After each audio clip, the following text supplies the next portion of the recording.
Hello বন্ধুরা, দেখো আমি আজকে একটা বিয়ে বাড়িতে রান্না করতে এসেছি। তো ঘরোয়া রান্না, এটা বিয়ের রান্না না, বিয়ে কালকে সেখানেও রান্না হবে। তো এখন আমি সকালে লুচি আর আলুর তরকারি করেছি। এখন এই যে চাটনি আমার হয়ে গেছে, ফুলকপি দিয়ে মাছ হবে। এই যে আমি মাছ ভাজছি। তো মাছটা আমার ভাজা হয়ে গেছে, আমি তুলে নিচ্ছি মাছটা। এটা হচ্ছে ঘরোয়া রান্না, ঘরোয়া খাওয়া এখন, তার জন্য দেখতেই পাচ্ছ তোমরা, ফুলকপি দিয়ে আলু দিয়ে মাছটা ঝোল হবে, হালকা একটু ধনেপাতাও দেওয়া হবে।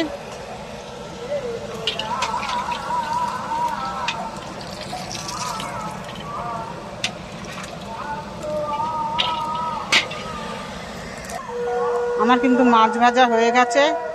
দেখো আমার রাঁধুনি এসে গেছে। এই যে আমার রাঁধুনি, না তুলটুকি, সরি, আমার হেল্পার। তো উনি এতক্ষণ ছিল, একটু বাড়ি গেছিল উনি। তা এখন উনি আমার সঙ্গে এখন আবার আদা নিয়ে দৌড়াচ্ছে উনি এখন। তো আমি এখন ফুলকপিগুলো ভেজে নেব। এই যে আমার ফুলকপি ভাজা হয়ে গেছে, আলু ভাজা হয়ে গেছে, মাছ ভাজা হয়ে গেছে। এখন মাছের মশলাটা আমি এই যে করছি। আমার রাঁধুনি ওই যে বসে বসে এখন চাল মাপছে, ভাত বসানো হবে। তো চাল উনি মাপছে, মাপতে থাকুক, এরপর আমি ভাত বসাবো।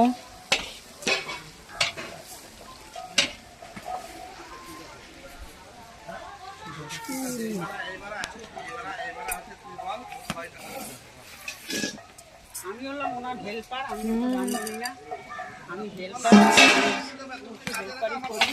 ফুলকপি দিয়ে এখন মাছটা ফুলকপি আলু দিয়ে মাছটা হবে। দেখতে থাকো।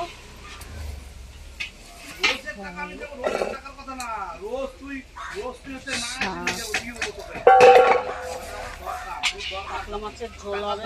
এটা কিন্তু ঘরোয়া রান্না, এটা কোনো সেরকম রান্না নয়।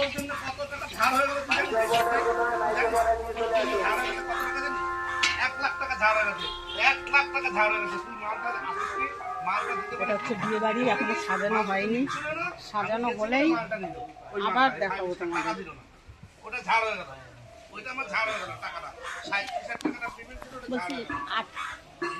আমার রাঁধুনি এখন চাল মাপছে, ওনার চাল মাপাটা। মশলা, মাছ কিন্তু কষানো হয়ে গেছে, মশলা ফুলকপি কষানো হয়ে গেছে। এবারে আমি জল দিয়ে দেবো এর মধ্যে। জল দিয়ে জলটা ফুটে উঠলেই আমি মাছ দিয়ে দেবো।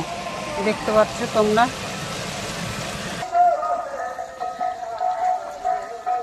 আমার মাছের ঝোল দেখো রেডি হয়ে গেছে। কালারটাও দেখতে পাচ্ছ তোমরা, কত সুন্দর কালার। এবার আমাদের এই দিদি মাছগুলোকে একটা একটা করে ছাড়ছে এর মধ্যে। এবার আমি মাছের ঝোলটা গরম মশলা দিয়ে নামিয়ে ফেলবো। তো ওনার মাছটা সব দেওয়া হোক, মাছ কটা। এই যে উনি বেশ সুন্দর সাজিয়ে সাজিয়ে দিচ্ছে, দেখো কি সুন্দর একদম সাজিয়ে। আসল রাঁধুনি কিন্তু আমাদের এই দিদিই, আমি একটু হেল্পার। তো তোমাদের যদি কারোর লাগে, 3 দিনের কন্ট্রাক্ট আছে আমার এখানে। 3 দিন এখানে এখন চলবে এইরকম, তারপরে 3 দিন পর আমি ফাঁকা। এই দেওয়া হয়ে গেল, আমার দিদিও এবার হাত ধুতে চলে গেল।